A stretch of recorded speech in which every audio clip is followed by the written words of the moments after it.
Hi, I'm Kroze of ComicsOnline, and I'm here with Justin and Dan from Rick and Morty. How you doing, guys? Good. I'm doing real good right now. Fantastic. So, just had your panel on Rick and Morty. Well, what happened in there? I sadly missed it. I'm pretty sure the people at home, didn't get a chance to give us a little brief rundown on what we missed. Wait, did you say that you fisted somebody? No, I'm just kidding. I felt like the panel went really well, but I will say it sort of kind of ended with a fizzle. I was sort of like, wait, it's over. And then we got but I guess that was us fucking around, right? A little bit. You never have enough time. I mean, it ended with... I'd still be up there right now. There was a Mr. Meeseeks costume, and they came bounding up the aisle, and it was so distractingly awesome. Like, it was like, holy shit. I thought it was a good ending. I think the bad ending would have been if we didn't notice that and acknowledge it. In some weird universe, that alternate ending did happen. Like, Yeah. that's the DVD extra feature of your panel, right? Let me tell you, there's a alternate universe where I'm sitting in that chair right over there, Ooh, that one? sleeping. That's how many infinite universes there are, right, Harmon? Well, he's going to interpret that as you saying that you find this interview boring. Oh, no, of course No, I would never do that. No, That's listen, just... in that alternate universe, I'm not doing an interview. He's not here. His parents didn't. I'm a giant elephant in one universe, so... His parents didn't make him or something. I don't know. There's a billion answers to that. So Rick and Morty, we're talking about alternate universes, and obviously time travel, falls under, alternate universe. Lots of time travel in Rick and Morty, lots of craziness and stuff. What is the craziest stuff you have coming up for Rick and Morty? Can you give us some hints and stuff for season 2, whatnot? There's a whole genocide thing we're gonna do. Genocide, wow. Yeah, where we kill off. Is it 6 million? I'm fucking around. That's horrible. No. We have a lot of fun. Cut that out. Don't use that. We'll just rewind. Real answer is there's a lot of really fun adventures. I think the thing that we've kind of discovered in writing season 2 is that, or even in story breaking, is just that Summer, Morty, and Rick together are a really interesting grouping. And we only had one story in season 1 that was a Summer, Morty, Rick story. Yeah. And in season 2, there's a lot more of that, which I think is really, really fun. Gives it a bit more dynamic. Yeah. Now that we know who Summer is, and now that we know how she fits into the group, there's just a lot of great stories where the three of them are out doing. It's just, I don't know. To me, that is really exciting and kind of opens the show up a little bit more, possibilities, broader. I don't know. And also, we kill 6 million people in a genocide episode. Cut that out. Yeah. Totally. No, totally not funny. It's horrible. Yeah, you horrible person. Seriously, some of my best friends are like genocidal maniacs. So Rick and Morty is a very crazy, random show, and how did this, happen? How did this get together? Because you have a lot of great, amazing ideas, Heat Vision and Jack over the years and whatnot. The randomness of Community, and known for Adventure Time and whatnot and everything. So what got this whole thing started?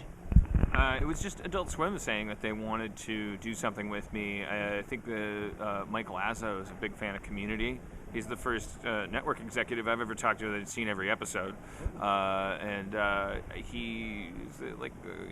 They were always saying for years, you got to do something at Adult Swim. And I always knew, well, that's a younger audience, and I am old and tired, and my tastes have always skewed kind of sterile, like kind of character driven. And I love the weird shit, but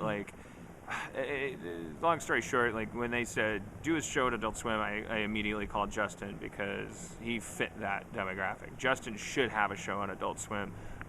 Me, not necessarily, but I could make one really good. And so I called Justin and said, what are you passionate about? And he pitched those two characters, and which were just kind of his punk rock way of just blowing off steam and stuff. And I know that energy, you can't replicate that. You can't just imitate that. That's the kind of stuff. Manufacture it. Yeah.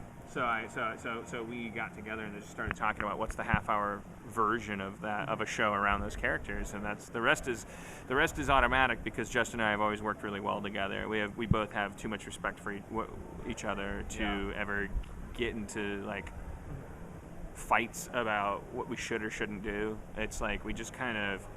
It's the same way with all the people that I love collaborating with. It's always a perfect marriage of respect for the self and respect for the other, where you don't You don't try to prove something by shooting down the other's idea. You just kind of like go, well, this is how I feel. I think this would work really well, but that's just me. What do you think? The other person, whoever's more passionate about something, they're the one that gets their way. Yeah. Or if somebody wrote a scene, like if you write a scene and you're like, I can make this better, but I love it. It's totally. I'm like, all right. If he thinks he wrote it, if he feels it's not working, then yeah, it's that kind of like total respect for each other.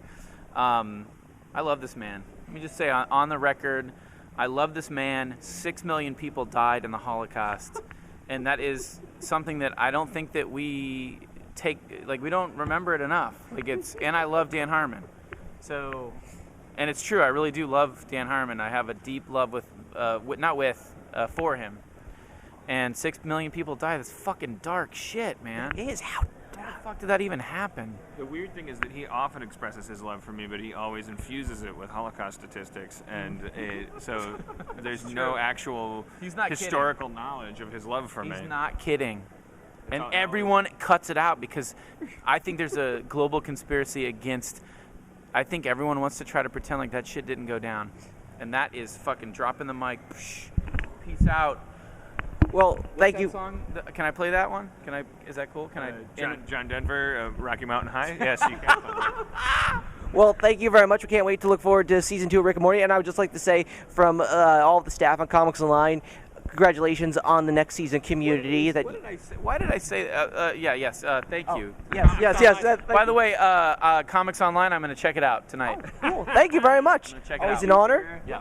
Thank you. Very weird name, Kroze. Thank you very much. Kroze. Come on. It's like what's that show? Game of Thrones. Yeah, Game of Crows. Game of Crows. Yeah.